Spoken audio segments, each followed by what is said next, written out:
Vous êtes-vous déjà demandé ce qu'il advient des enfants stars dont vous avez grandi avec les visages? Ces enfants instantanément reconnaissables qui semblaient destinés aux feux les plus brillants d'Hollywood, seulement pour disparaître de l'écran aussi rapidement qu'ils y sont arrivés? Mais l'histoire ne s'arrête pas là. Certains de ces anciens enfants stars n'ont pas simplement disparu. Ils se sont réinventés et sont revenus, non pas devant la caméra, mais derrière, devenant les visionnaires créatifs, réalisateurs et conteurs qui façonnent les films et la télévision d'aujourd'hui. Ce soir, nous révélons les parcours cachés des enfants stars qu'Hollywood avait autrefois laissés derrière, et comment ils ont lutté pour retrouver leur voix, leur art et leur place dans un milieu qui a tenté de les figer dans le temps. Jodie Foster. Dans les années 1970, Jodie Foster est devenue une figure incontournable sur les écrans de cinéma à travers l'Amérique, mais en coulisses, son parcours était loin d'être sans accroc. Née Alicia Christian Foster à Los Angeles en 1962, Jodie est entrée dans l'industrie du divertissement à l'âge tendre de 6 ans, apparaissant dans des publicités pour Copperton. Sa mère, Brandy, gérait sa carrière de près, déterminée à ce que sa fille atteigne le succès qui avait échappé à sa propre génération. Le talent d'actrice de Jodie était immédiatement évident, et à 10 ans, elle avait des dizaines de crédits télévisés, y compris un rôle récurrent dans Paper Moon. Le tournant, et le début de ses difficultés, est venu avec Taxi Driver de Martin Scorsese en 1976. À seulement 12 ans, Foster a joué Iris, une fille débrouillarde de New York. Le film, acclamé pour son réalisme cru, a également plongé Foster dans un maelstrom de controverses et de surveillance adulte. Selon des interviews et la biographie autorisée de Foster par Nigel Goodall, l'intensité soudaine de la célébrité et la pression liée au contenu du film ont laissé Jodie isolée de ses pairs et traquée par les médias. Plus tard, Foster a décrit l'expérience comme désorientante. Elle note dans ses propres interviews pour The Guardian qu'elle a été forcée de grandir trop vite et que beaucoup à Hollywood avaient du mal à la voir autrement que comme une enfant artiste. Les conséquences de Taxi Driver ont été difficiles. Foster a été harcelée par un fan instable, ce qui a conduit à la tentative d'assassinat du président Ronald Reagan en 1981. Bien qu'elle ne soit pas responsable, Foster est devenue un symbole des dangers de la célébrité enfantine. Les studios hésitaient à l'engager, méfiant du cirque médiatique qui l'accompagnait. Pendant un temps, Foster s'est éloignée du métier d'actrice, se concentrant sur ses études à l'université Yale, où elle a obtenu son diplôme magna cum laude en littérature. Elle a déclaré dans des interviews, notamment avec Vanity Fair, que son séjour à Yale a été une bouée de sauvetage, lui permettant d'échapper à l'ombre de sa célébrité précoce et aux attentes écrasantes d'Hollywood. C'est pendant cette pause que Foster a commencé à explorer la réalisation.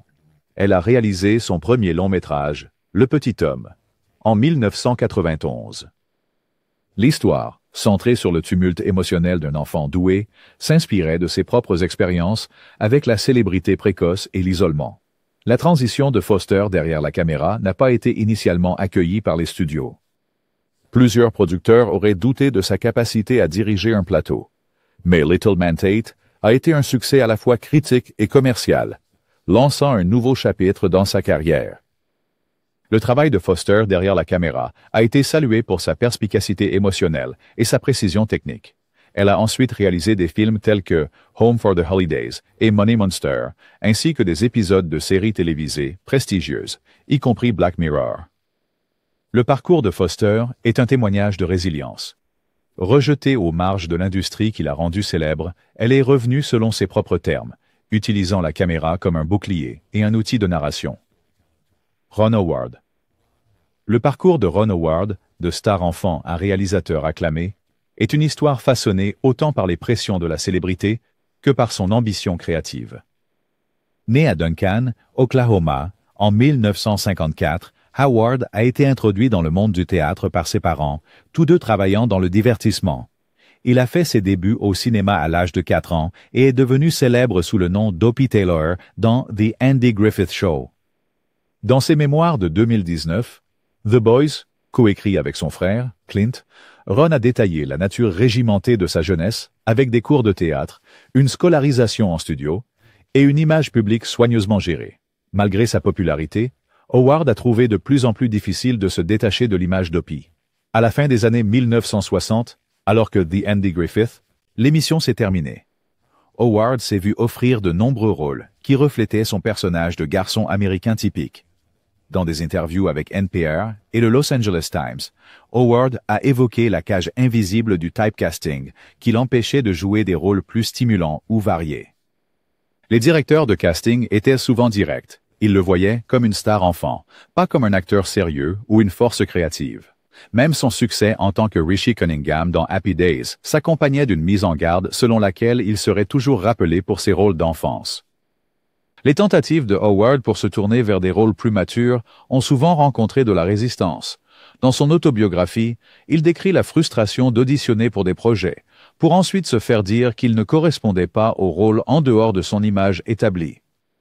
Hollywood hésitait à faire confiance aux anciens enfants acteurs pour quoi que ce soit de nouveau.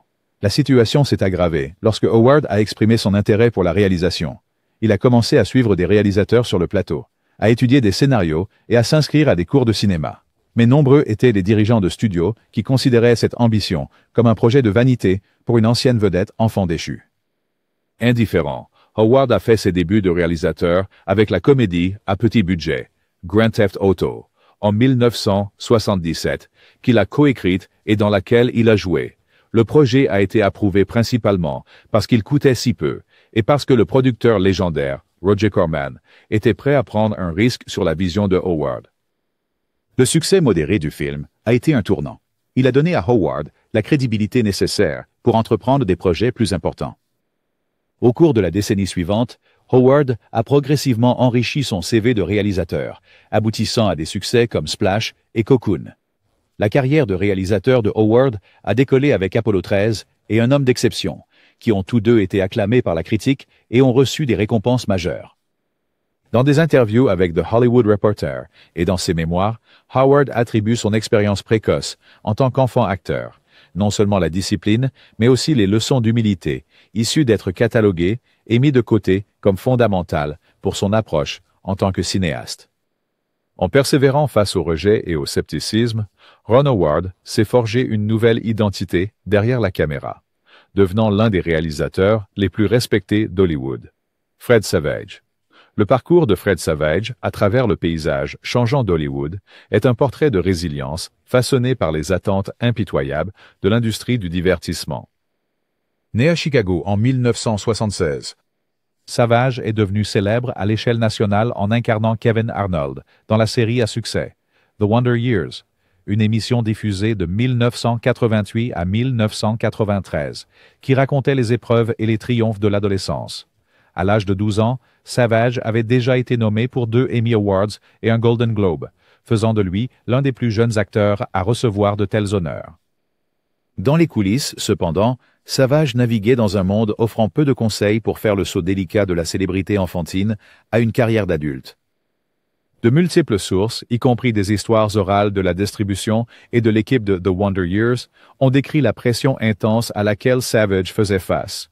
Le plateau était un environnement très discipliné, mais l'attention de la presse et le poids des attentes débordaient souvent dans la vie personnelle de Savage. Des interviews dans des publications telles que The New York Times et Entertainment Weekly révèlent que la famille de Savage, soucieuse de le protéger, gérait de près son emploi du temps, refusant souvent des rôles qui risquaient de le stéréotyper davantage.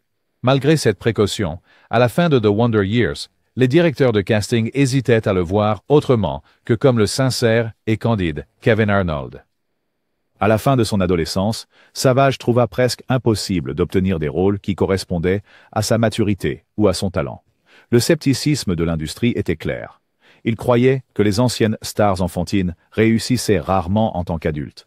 Les premières tentatives de Savage pour se tourner vers des rôles plus sérieux rencontrèrent des réponses tièdes, et il réalisa bientôt que ses options de carrière se rétrécissaient.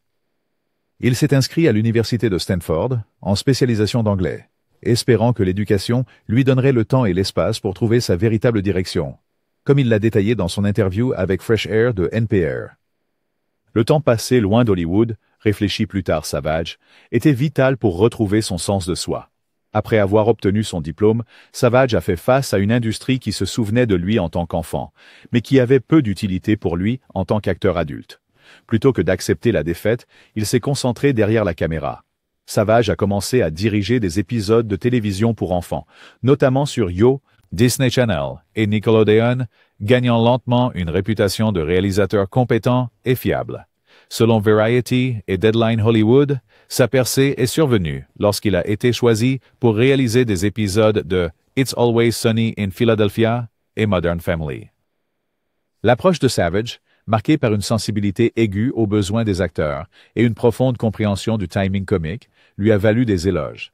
Sa carrière de réalisateur couvre désormais des dizaines de séries, y compris The Conners, Do, Broke Girls et Party Down. L'histoire de Savage est emblématique du destin qui frappe de nombreuses stars enfants. Adoré par le public, mais incapable de trouver une place à l'âge adulte. Contraint par les circonstances à se réinventer, il a transformé les leçons de sa jeunesse.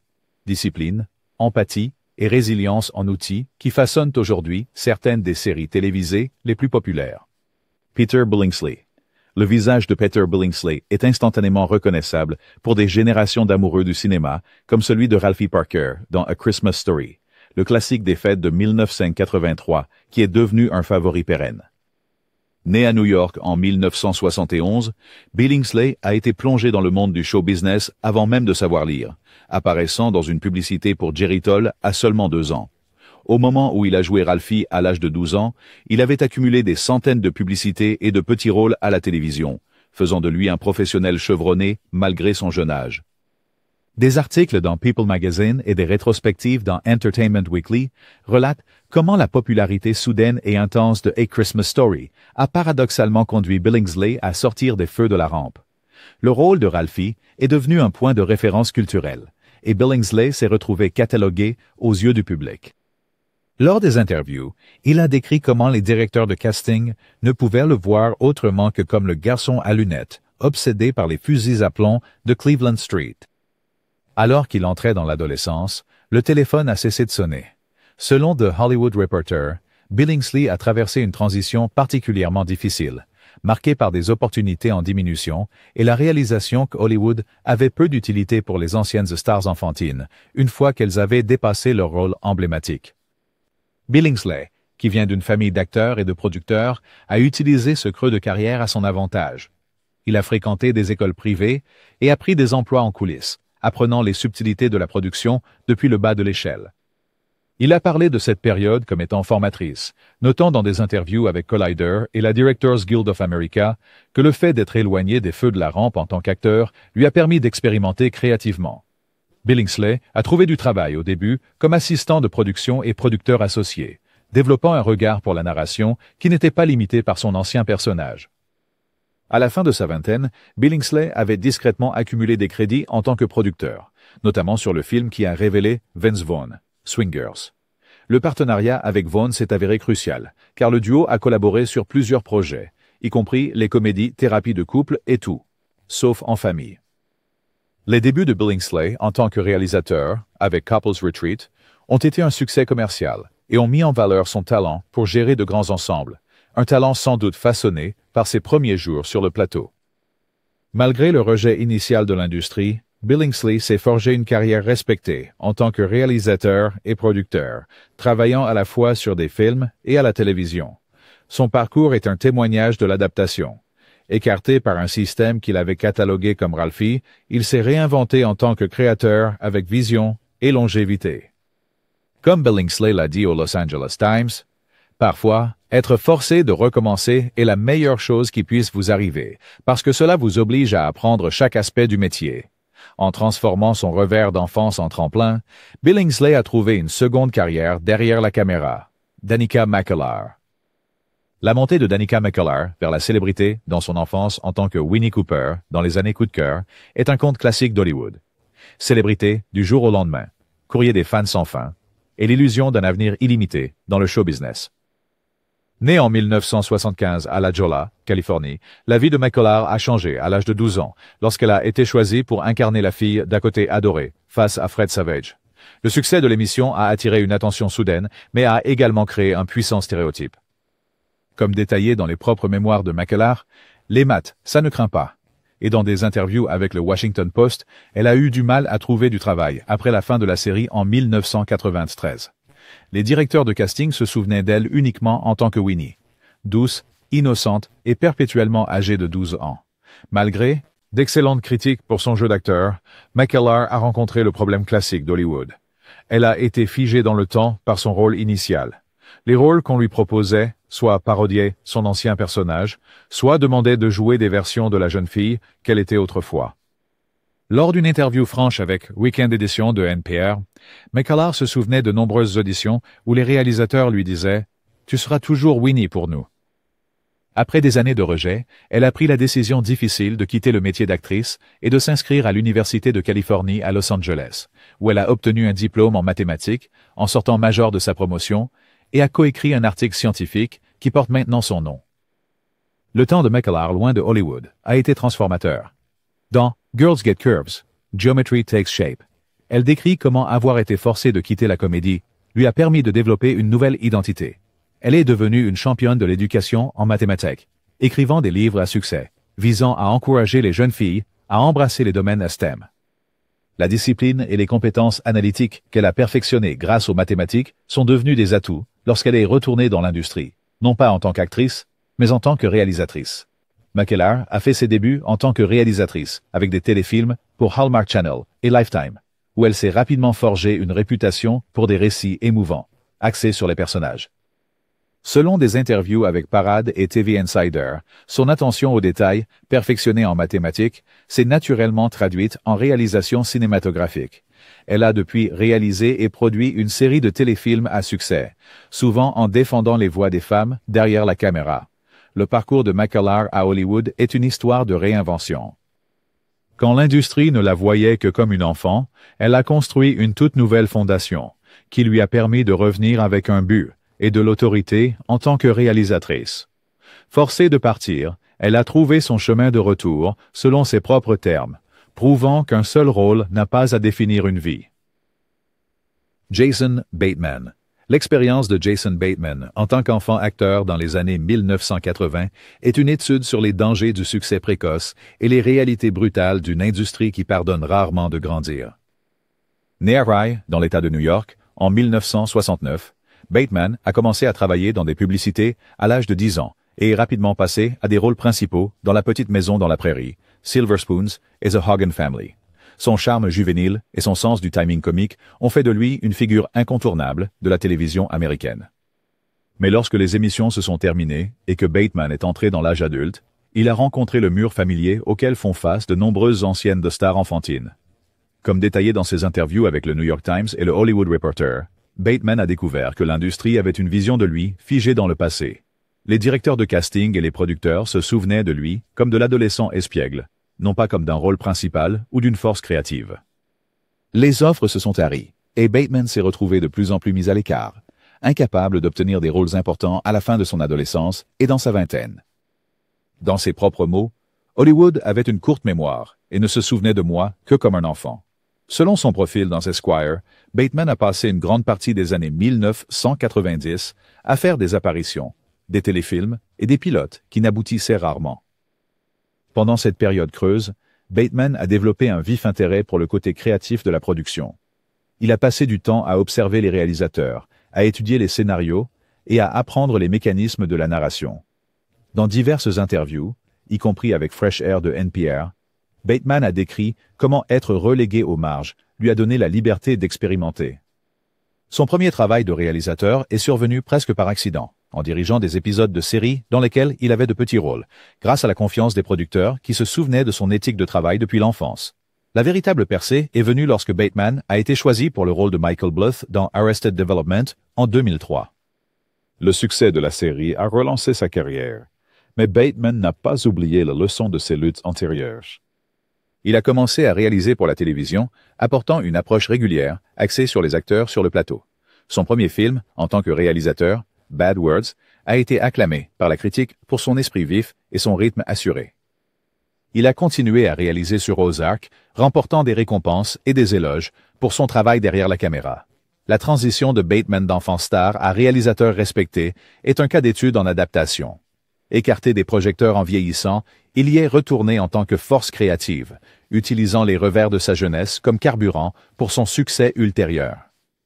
Son histoire, détaillée dans ses propres mots et dans des profils de l'industrie, est un rappel que la réinvention naît souvent de l'adversité. Rob Reiner. La trajectoire de Rob Reiner, de star enfant à l'un des réalisateurs les plus respectés d'Hollywood, est ancrée dans une lutte de toute une vie contre le typecasting, les attentes de l'industrie et le besoin de se redéfinir au-delà des limites imposées par sa célébrité précoce. Né dans le Bronx en 1947, Rob était le fils du légendaire comique Carl Reiner. Un fait qui a ouvert des portes, mais qui a aussi projeté une longue ombre. L'enfance de Rob s'est passée dans les studios et les salles d'écriture, absorbant les rythmes de la télévision et de la comédie. Au début des années 1960, il apparaissait dans des épisodes de la série classique de son père, The Dick Van Dyke Show, et plus tard, dans des séries pour adolescents comme Gomer Pyle, USMC et Batman, toujours dans le rôle du jeune enthousiaste au visage frais. Dans de nombreuses interviews, y compris une conversation révélatrice avec le trimestriel de la Directors Guild of America, Reiner a décrit comment le succès précoce à la télévision l'a enfermé. Aux yeux de Hollywood, il était le fils de Carl, ou ce jeune homme drôle. Rarement un acteur sérieux, encore moins un cinéaste. Même sa percée en tant que Michael Meathead Stavick dans le sitcom révolutionnaire de Norman Lear, All in the Family, est devenue une épée à double tranchant. L'émission, diffusée de 1971 à 1979, a été un phénomène culturel et a valu à Reiner 2 Emmy Awards. Pourtant, à la fin de All in the Family, Reiner s'est retrouvé catalogué. Personne ne pouvait voir au-delà de Meathead, a-t-il remarqué dans ses mémoires de 2013, Ma vie anecdotique. Les tentatives de décrocher des rôles dramatiques ou de premier plan ont échoué, et Reiner est devenu frustré par une industrie qui valorisait la nouveauté, mais s'accrochait à de vieilles images. La période après All in the Family a été marquée par la déception et la réflexion. Dans une interview de 2001 avec The New Yorker, Reiner a admis qu'il a été contraint de quitter le métier d'acteur par manque d'offres significatives. Cet exil professionnel, comme il l'appelait, l'a poussé à prendre le contrôle créatif. Il a commencé à écrire et à développer des scénarios, formant Castle Rock Entertainment avec un groupe d'amis et de collègues créatifs. Déterminé à se débarrasser de son image de sitcom, Reiner a décidé que sa meilleure chance était derrière la caméra. Son premier film en tant que réalisateur, This is Spinal Tap, est devenu un film culte, respecté pour son style innovant de faux documentaire. Mais ce n'était que le début. Les films suivants de Reiner, Stand By Me et The Princess Bride, s'appuient sur sa compréhension de l'enfance, de la nostalgie et de l'expérience de l'exclu. Des thèmes émotionnels tirés directement de son propre vécu, en tant qu'enfant star, mis à l'écart. Au cours des années suivantes, Reiner a réalisé une série de films emblématiques, dont Quand Harry rencontre Sally, Misery et Des hommes d'honneur. Dans des interviews avec des médias comme Rolling Stone et The Hollywood Reporter, Reiner a attribué ses échecs de début de carrière à l'enseignement de la résilience et d'un sens de l'empathie, des qualités qu'il apporte désormais à chaque projet. L'évolution de Reiner, passant d'acteur stéréotypé de sitcom à maître-conteur, est une étude de persévérance. Expulsé du métier d'acteur par une industrie incapable de voir au-delà des apparences, il a tracé un nouveau chemin, qui a fait de lui un mentor pour des générations de cinéastes et un chroniqueur de l'émotion humaine. Son héritage repose sur la transformation du rejet en opportunité et montre que la créativité, lorsqu'elle est étouffée dans une direction, peut s'épanouir dans une autre. David Faustino. La célébrité précoce de David Faustino en tant que Bud Bundy dans la sitcom irrévérencieuse Married with Children a été à la fois son ticket pour la célébrité et son obstacle professionnel. Né à Los Angeles en 1974, Faustino est entré dans le monde du spectacle à l'âge de 3 ans, jouant dans des publicités et obtenant de petits rôles à la télévision. Lorsqu'il a été choisi pour le rôle de Bud Bundy à l'âge de 13 ans, Faustino est entré dans un phénomène culturel. La diffusion de la série pendant une décennie l'a rendu immédiatement reconnaissable et riche. Mais comme révélé dans des interviews avec Entertainment Weekly et AV Club, cela a également fait en sorte que Hollywood ait du mal à le voir autrement que comme le fils sarcastique et maladroit d'Al et Peg. Les conséquences de marier avec des enfants ont été dures. Malgré son éthique de travail professionnel et son talent comique, Faustino s'est retrouvé mis de côté par les mêmes forces qu'il avait autrefois élevées. À la fin de son adolescence et au début de la vingtaine, il a fait face à une quasi-absence de rôle. Dans des conversations franches, avec des médias comme The Hollywood Reporter et sur son propre podcast, Faustino a décrit d'innombrables auditions où on lui disait qu'il était trop reconnaissable ou Simplement, Bud. L'indifférence d'Hollywood a été aggravée par des défis personnels, et Faustino a reconnu qu'il est tombé dans un désert de carrière pendant plusieurs années, alors que des portes autrefois ouvertes se sont fermées brusquement. Cependant, cette pause forcée est devenue un creuset pour une réinvention créative. Faustino a commencé à produire, écrire et finalement réaliser, profitant du monde en plein essor du contenu en ligne. Il a créé et joué dans Starving, une série web satirique qui tournait en dérision et transcendait son personnage de Bud Bundy. La série a trouvé un public culte et a prouvé que les instincts narratifs de Faustino allaient bien au-delà du jeu d'acteur. Dans des interviews avec Collider et Vice, il a expliqué comment la réalisation et la production lui ont permis de reprendre le contrôle de son récit, une expérience qu'il n'avait pas vécue depuis son enfance. Depuis, Faustino a réalisé des épisodes de séries web, d'animation et de projets de comédie indépendante. Bien qu'il n'ait jamais obtenu un grand contrat de réalisateur à Hollywood, il a trouvé satisfaction et un nouveau sens en aidant les autres à donner vie à leurs histoires. Son parcours, détaillé dans le documentaire Child Star Confidential, est un témoignage d'adaptabilité. Contraint de quitter le devant de la scène par le poids de sa propre célébrité, Faustino a utilisé sa perspective unique pour se réinventer derrière la caméra. Comme il l'a résumé dans une interview de 2020, « Vous ne pouvez pas toujours contrôler comment les gens vous voient, mais vous pouvez contrôler ce que vous créez ensuite. » Mayim Bialik. Le parcours de Mayim Bialik, qui est passé de jeune star de sitcom à réalisatrice et universitaire reconnue, est une histoire puissante de réinvention face au typecasting incessant d'Hollywood. Née à San Diego en 1975, Bialik a été propulsée sous les projecteurs à l'âge de 14 ans lorsqu'elle a obtenu le rôle principal dans la sitcom de NBC, Blossom. L'émission, diffusée de 1990 à 1995, est devenue un jalon culturel pour son humour décalé et ses dynamiques familiales progressistes. Bialik, dans le rôle de la brillante et non conventionnelle Blossom Russo, est rapidement devenue un modèle pour une génération de jeunes filles. Cependant, comme raconté dans son mémoire, Girling Up, et dans de multiples interviews avec le Jewish Journal et le New York Times, Bialik a affronté un ensemble de défis qui allaient façonner sa relation avec Hollywood pendant des années. Quand Blossom s'est terminé, Bialik avait 19 ans, un âge où la plupart des acteurs espèrent passer à des rôles mûrs et multifacettes. Au lieu de cela, elle se trouva dans une impasse. Les directeurs de casting ne pouvaient pas ignorer son personnage télévisé, et les offres qu'elle recevait étaient soit caricaturales, soit de pâles parodies de Blossom. Bialik a décrit cette période de sa vie comme à la fois déroutante et humiliante. « Je n'étais plus la gamine mignonne », a-t-elle déclaré à Variety dans une interview en 2017. Mais je n'étais pas non plus perçue comme une actrice adulte. J'avais l'impression que Hollywood avait fermé ses portes. Le sentiment d'être mise à l'écart, non pas par manque de talent, mais par l'imagination limitée de l'industrie, a été reflété dans ses conversations franches avec NPR et dans son essai pour Kveller, où elle a décrit le passage abrupt des tapis rouges à une quasi-anonymat. Au lieu de lutter pour des rôles qui ne l'intéressaient pas, Bialik a choisi un autre chemin. Elle s'est inscrite à l'Université de Californie à Los Angeles, obtenant un doctorat en neurosciences. Ses réussites académiques étaient substantielles.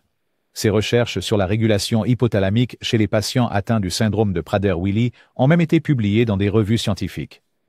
Dans des interviews avec Science Magazine et le Washington Post, Bialik attribue à son temps loin d'Hollywood le mérite de lui avoir donné confiance et indépendance. La discipline et la pensée critique qu'elle a apprises en tant que scientifique ont ensuite influencé son approche de la narration et de la production. Le retour inattendu de Bialik dans l'industrie s'est d'abord fait comme actrice dans The Big Bang Theory, mais ses ambitions se sont vite tournées vers la réalisation. S'appuyant sur son double parcours en sciences et en performance, Bialik a écrit, réalisé et produit le film indépendant As They Made Us en 2022, une histoire profondément personnelle sur la famille et le deuil. Dans des interviews avec le Hollywood Reporter, elle a discuté des défis liés à se lancer dans la réalisation, en tant que personne que Hollywood avait autrefois qualifiée de star enfant déchu. Bialik a abordé la réalisation avec la planification méticuleuse d'un scientifique et l'empathie de quelqu'un qui sait ce que c'est d'être sous-estimé. Son parcours illustre comment être forcé de sortir peut devenir une bénédiction inattendue, en offrant un espace pour évoluer d'une manière que la célébrité de l'enfance à elle seule ne pourrait jamais permettre. Henry Thomas. Pour Henry Thomas, la célébrité de l'enfance est arrivée soudainement. On est parti tout aussi vite. Né à San Antonio, Texas en 1971, Thomas a atteint une renommée mondiale à l'âge de 10 ans en jouant Elliot dans E.T. l'extraterrestre de Steven Spielberg. Le film est devenu un classique instantané, battant des records au box-office et faisant de Thomas l'un des visages les plus reconnaissables des années 1980. Pourtant, comme Thomas l'a raconté dans des interviews avec le Guardian, NPR et dans ses propres mémoires, les suites de E.T. ont été une période difficile et désorientante. Après la sortie du film, Thomas a été inondé d'opportunités, de publicités, de contrats de sponsoring et d'apparitions publiques, mais très peu de rôles d'acteurs substantiels. Les directeurs de casting le voyaient comme l'enfant sincère, aux yeux écarquillés, qui avait communiqué avec un extraterrestre amical, et il s'est avéré presque impossible pour lui d'échapper à cette image. Selon des profils biographiques dans Texas Monthly et des interviews dans Entertainment Weekly, Thomas se sentait enfermé par les attentes. En entrant dans l'adolescence, les offres se sont taries. Ses tentatives pour des rôles plus matures dans des films tels que Cloak and Dagger et Misunderstood ont été largement éclipsées par son succès précédent. L'industrie avait décidé qui j'étais avant même que je ne le sache moi-même, a dit Thomas plus tard dans un article du Los Angeles Times. À la fin de son adolescence, Thomas s'est retiré de l'industrie, se concentrant sur la musique et le cinéma indépendant. Il a voyagé et joué avec divers groupes, préférant l'anonymat de la scène à l'éclat des projecteurs d'Hollywood. Lors d'une interview franche en 2018 avec Vanity Fair, Thomas a évoqué la solitude et la perte de direction qu'il a ressentie durant ces années-là. Je devais découvrir qui j'étais en dehors d'Elliot. C'est durant cette période d'exil créatif que Thomas a commencé à explorer le cinéma derrière la caméra, en expérimentant avec des courts-métrages et des projets indépendants. Son retour éventuel à Hollywood ne s'est pas fait en tant que vedette attirant les gros titres, mais en tant que réalisateur avec un regard attentif pour des histoires calmes centrées sur les personnages. Thomas a réalisé plusieurs courts-métrages indépendants et a contribué en tant que producteur créatif sur divers projets. Bien qu'il n'ait jamais dirigé de superproduction, son travail a été salué pour son authenticité et sa profondeur émotionnelle, surtout dans le genre de l'horreur. Les collaborations avec des cinéastes comme Mike Flanagan ont réintroduit Thomas à de nouveaux publics, cette fois en tant qu'artiste multidimensionnel, pas seulement une star enfantine. Son évolution d'un départ forcé à un créateur indépendant révèle comment l'adversité et le stéréotypage peuvent devenir un catalyseur pour l'art, l'empathie et une carrière construite selon ses propres termes. Tina Yothers. L'histoire de Tina Yothers est celle d'une promesse précoce, d'une célébrité soudaine et de l'ombre longue portée par un seul personnage adoré. Née en 1973 à Whittier, en Californie, Yothers a commencé sa carrière dans des publicités avant d'obtenir le rôle qui définirait son enfance, celui de Jennifer Keaton dans la sitcom à succès Family Ties. La série, diffusée de 1982 à 1989, a été un succès d'audience et a fait de Yothers un nom connu de tous. Elle n'avait que 9 ans lorsqu'elle a rejoint le casting, grandissant devant des millions de téléspectateurs chaque semaine. Selon des interviews avec People et des histoires orales compilées par Entertainment Weekly, les premières années de Yothers sur le plateau étaient remarquées par la camaraderie et les conseils de collègues plus âgés comme Michael J. Fox et Meredith Baxter. Mais à l'approche de la fin de la série, Yothers s'est trouvée à un carrefour.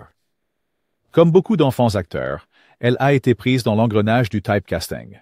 Les directeurs de casting ne pouvaient la voir que comme Jennifer, saine, précoce et éternellement dans le salon des Keaton.